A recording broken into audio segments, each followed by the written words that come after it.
Your body has an alarm system. Imagine you meet someone for the first time. This person is intriguing. You find yourself interested in them, and you feel this sudden case of nerves that you write off as butterflies. You can't stop thinking about them. You want to be around them all the time, and this person leaves just enough breadcrumbs to keep you coming back, which you do, because you convince yourself that this person is at least a better person in your life than those previously. You continue to know the signs, embrace the breadcrumbs. You find comfort in the chaos, again telling yourself you've been through worse with people. You ask yourself, if it's really that bad, why would I still want to be around them? Why can't I stay away or stop thinking about them?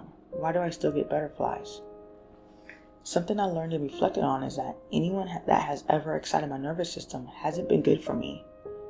And my behavior ended up not being all that good either. These relationships don't bring out the best in me, and the people always end up not being the best people either. There's a saying that people who grew up in chaos and traumatic environments are addicted to the familiar or choose the familiar due to habitual exposure over time. We become desensitized because it's our normal. Anything but feels weirdly out of place in our world. We often think excitement of the nervous system means sparks and passion and butterflies. We mistake the blaring red alarms for signs that says it's meant to be instead of the warnings, because the body holds score and can recognize things before our brain can comprehend what's going on.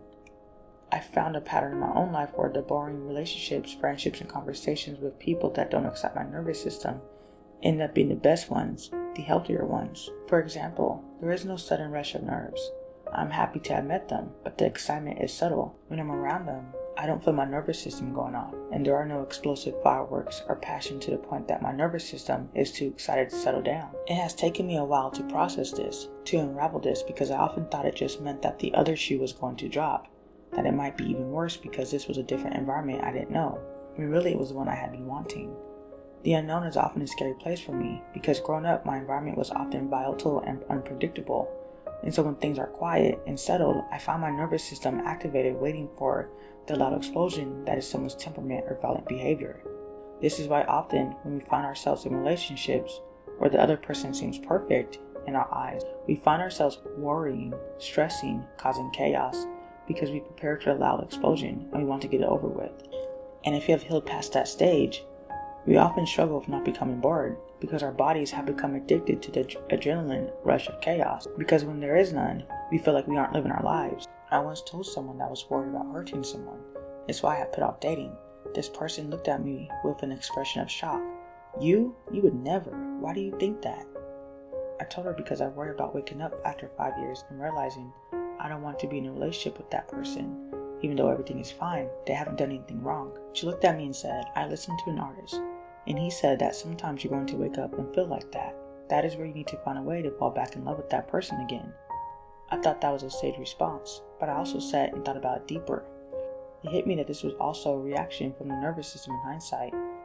If I end up with someone and the relationship is fine and we go on about our lives, building a life together absent of chaos, that could be why I'm worried I might fall out of the relationship, because my nervous system has been addicted to the adrenaline of chaos.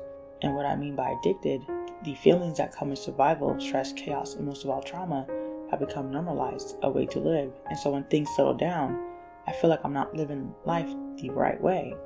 Like if there isn't a constant search for something, if there isn't constant movement, then something might be wrong. So having that reflection has made me realize where our nervous system can hold on to familiar patterns in the areas we are unaware of, because we never thought to question them, because survival mode has become so ingrained in our everyday life that we don't know what normal is or what healthy is for us. This is why our nervous system is a step ahead. What we are unaware of is that our nervous system is very sensitive, like a car alarm, so it is easy to misinterpret the alarms.